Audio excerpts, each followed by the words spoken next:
ನಮಸ್ತೆ ಫ್ರೆಂಡ್ಸ್. ಯಾರು second P U C ಓದ್ತಾ ಇದ್ದೀರಾ ಅವರೆಲ್ಲರಿಗೂ ಒಂದು ಗುಡ್ ಆಪರ್ಚುನಿಟಿ ಇದು. ಸೊ ಯಾರು ಇಷ್ಟು ದಿನ ಏನು ಓದಿಲ್ಲ, ನಾನು ಇನ್ನೂ ಪ್ರಿಪೇರ್ ಆಗಿಲ್ಲ, ನಾನು ಕಂಪ್ಲೀಟ್ ನಂದು ಆಗಿಲ್ಲ ಅನ್ನೋರಿಗೆ ಒಂದು ಕ್ಲಾಸ್ ಮಾಡ್ತಾ ಇದೀವಿ ನಾವು ಒಂದು ತಿಂಗಳುಗಳ ಕಾಲ. ಸೊ ಈ ಒಂದು ತಿಂಗಳುಗಳ ಕಾಲ ನಾವು ದಿನಕ್ಕೆ ಒಂದು ಅಥವಾ ಎರಡು ಕ್ಲಾಸ್ನ ಬಿಟ್ಟು, ಸೊ ಅದು ಬಡ ಮಕ್ಕಳಿಗೆ ಹೆಲ್ಪ್ ಆಗಲಿ ಅನ್ನೋಕ್ಕೋಸ್ಕರ ಮಾಡ್ತಾ ಇದೀವಿ.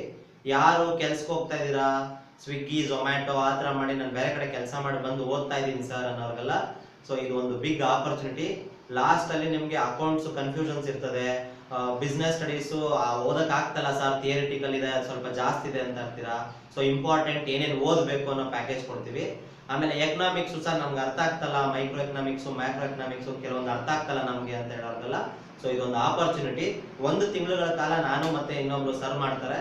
ಸೊ ಒಂದು ತಿಂಗಳು ವಾಚ್ ಮಾಡಿ. ಇವತ್ತು ನಾಳೆಯಿಂದ ಸ್ಟಾರ್ಟ್ ಮಾಡ್ತೀವಿ 1ನೇ ತಾರೀಕಿಂದ.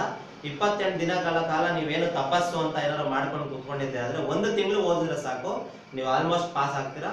ಆಮೇಲೆ ಇಲ್ಲ ಸರ್ ನಾನು ಆಲ್ರೆಡಿ ಓದ್ಬಿಟ್ಟಿದ್ದೀನಿ ನನಗೆಲ್ಲ ಬರುತ್ತೆ ಅನ್ನೋರು ಏನು ವರಿ ಮಾಡೋ ಅವಶ್ಯಕತೆ ಇಲ್ಲ.